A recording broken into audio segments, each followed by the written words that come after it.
This video examines Bill C-253 and the rise of the digital administrative state, highlighting key civil liberty concerns raised by critics.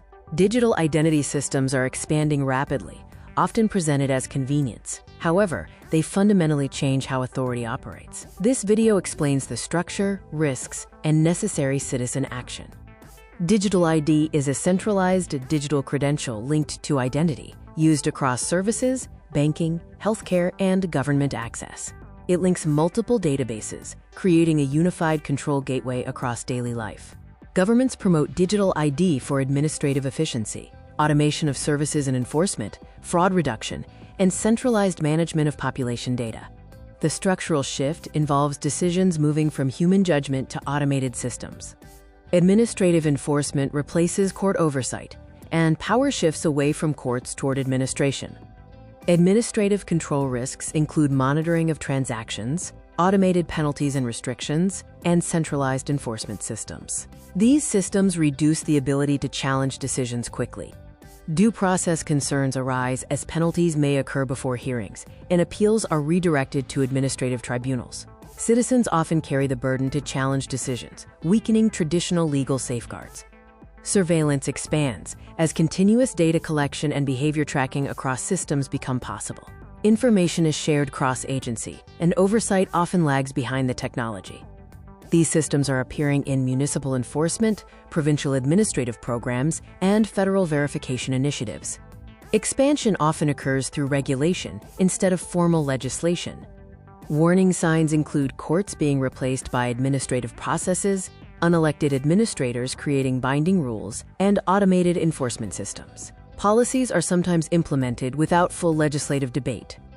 Bill C-253, while surface level focused on income support, represents deeper administrative system concerns. The debate centers on the data integration, governance, and long-term control required to run the infrastructure.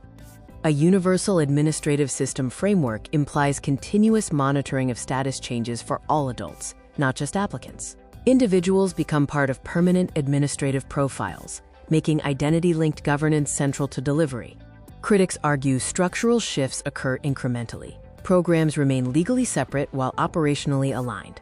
Infrastructure changes precede visible policy consolidation, shaping future governance. The reality of data integration means income-tested programs rely on centralized tax data. Federal and provincial systems coordinate eligibility, and automated verification is expanding. Critics argue integration is already largely operational. Banking is a critical layer for financial operations and regulatory compliance. Critics warn that financial access is becoming an enforcement mechanism, with customers increasingly facing transaction questioning. Pension concerns include the risk that unified systems treat pensions as general income. Income testing and offsets could expand, raising questions about long-standing retirement expectations for earned property. Judicial review remains the safeguard, ensuring courts supervise administrative authority and government decisions remain lawful.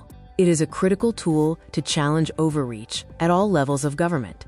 The trend moves from traditional courts toward administrative systems. Disputes are handled outside courts, with a growth in tribunals. Critics warn judicial safeguards may weaken as efficiency is emphasized over adversarial procedures.